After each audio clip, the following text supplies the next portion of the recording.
Haleluya. Shalom. Selamat malam. Malam? Ya, puji Tuhan. Saudara boleh senggol kanan kiri, katakan ojo turu lo ya. Ya, jangan tidur ya saudara-saudara. Ya, puji Tuhan.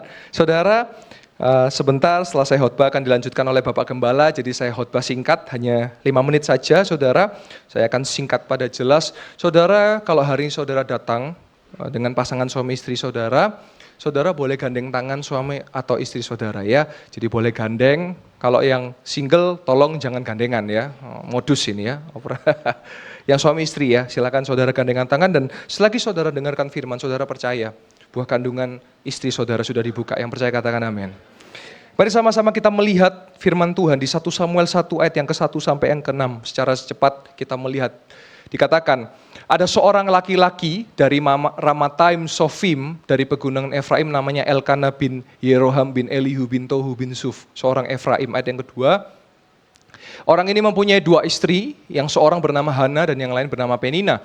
Penina mempunyai anak, tetapi Hana tidak. Ayat yang ketiga, orang itu dari tahun ke tahun pergi meninggalkan kotanya untuk sujud menyembah dan mempersembahkan korban kepada Tuhan semesta alam di Silo. Di sana yang menjadi imam Tuhan ialah anak Eli, Hofni dan Pineas. Ayat yang keempat. Pada hari Elkanah mempersembahkan korban, diberikannya kepada Penina, istrinya, dan kepada semua anaknya yang laki-laki dan perempuan masing-masing sebagian. Ayat yang kelima. Meskipun Elkanah mengasihi Hana, ia memberikan Hana hanya 1 bagian, sebab Tuhan telah menutup kandungan Tuhan, saudara. Ayat yang ke-6.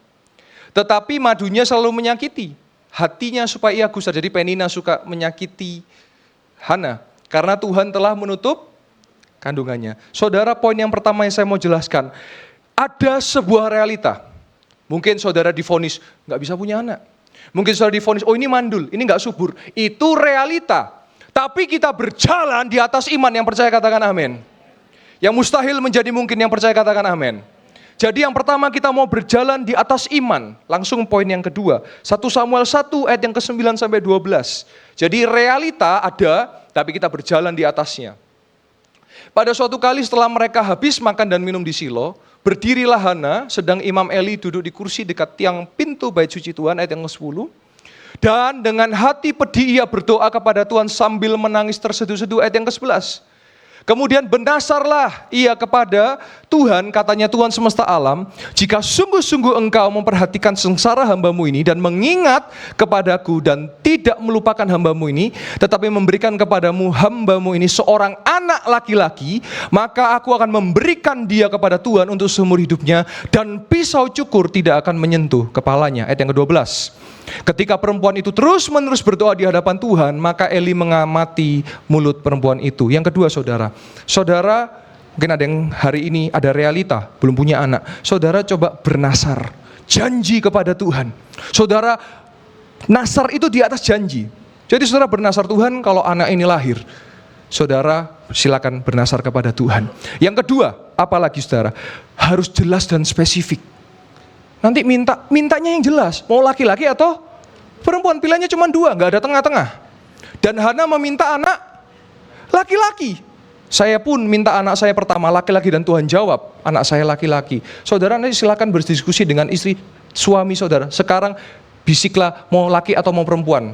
Jangan lama-lama, ya langsung laki-laki, perempuan, dan harus sepakat. Jangan, ya terserah, nanti Tuhan kasih terserah, loh kok gini, gitu loh saudara. Harus jelas, mau laki-laki atau perempuan. Spesifik, Hana pun dengan jelas menyatakan laki-laki dan pisau cukur tidak akan menyentuh kepalanya. Artinya apa? Dijadikan nabi atau nasir Allah. Jadi hamba Tuhan atau pendeta kalau sekarang.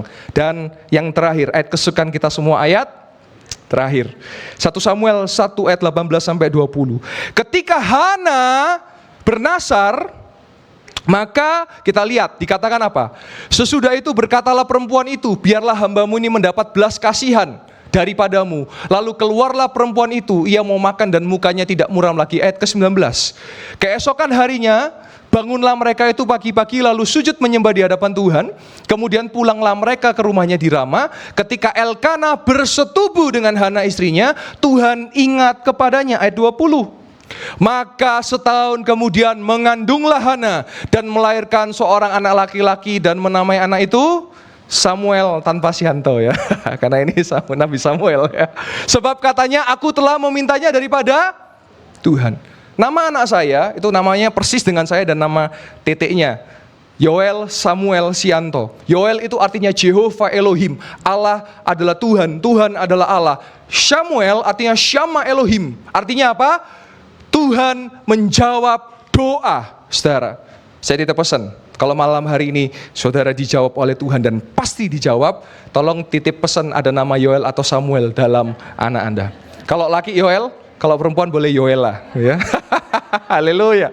Kalau laki Samuel, kalau perempuan Samuela. Haleluya. Ya toh, kan tinggal diubah-ubah aja. Ya, kalau perempuan Kartini, kalau laki Kartono lah itu. Haleluya. Nah, saudara, karena saya percaya nama adalah doa. Yang percaya katakan amin. Iya, enggak mungkin ada saudara kasih nama anaknya Genteng, ya enggak ada tuh ya. Nama anak zaman sekarang ini keren-keren ya. Saya lihat ya. Wah, Lionel Messi, wah, Cristiano Ronaldo. Tapi lupa nama keluarganya diikut Cristiano Ronaldo Setiawan. Ini ponakane Pak Budi ya. Lionel Messi Gunawan lah itu ya. Keren-keren Lionel Messi ditambah ada tambahannya itu ya. Ya terserah saudara karena nama adalah doa. Nah saudara, saya mau tekankan sedikit sebelum akan dilanjutkan oleh Bapak Gembala. Saudara, mulut saudara juga punya kuasa. Saudara jangan gini, nanti aja punya anaknya, keterusan sampai bertahun-tahun. Kayaknya nggak mungkin. Ya sudah, sesuai omongan Anda. Tapi hari ini saudara harus katakan, tidak ada yang mustahil bagi Tuhan. Tidak ada yang mustahil bagi orang yang percaya. Aku pasti hamil. Aku pasti, ini khusus yang istri-istri ya. Yang suami-suami jangan ya. Aku pasti hamil. Aku pasti hamil. Ya, itu perkataan iman saudara. Saya mau tutup dengan sebuah kesaksian. Saudara, saya punya sepupu sekitar 7 tahun menikah dan belum punya anak. Dan tahun 2022 dia ketemu dengan saya dan ketemu dengan anak saya. Dan ketika dia gendong, dia katakan apa? Setelah saya gendong Oel, saya pasti hamil. Dan saya aminkan dalam nama Yesus. Dan saudara tahu itu tahun 2022. Tahun 2023 bulan September. Saya dikasih hampers. Dan tulisannya apa? Welcome baby. Jadi tahun lalu anaknya lahir. Kita boleh kasih tepuk tangan buat kemuliaan nama Tuhan. Jadi saya percaya malam hari ini pasutri-pasutri yang sudah hadir maupun yang di online live streaming, hari ini mujizat terjadi dan Tuhan sanggup buka buah kandungan dan kita berikan tepuk tangan buat kemuliaan nama Tuhan.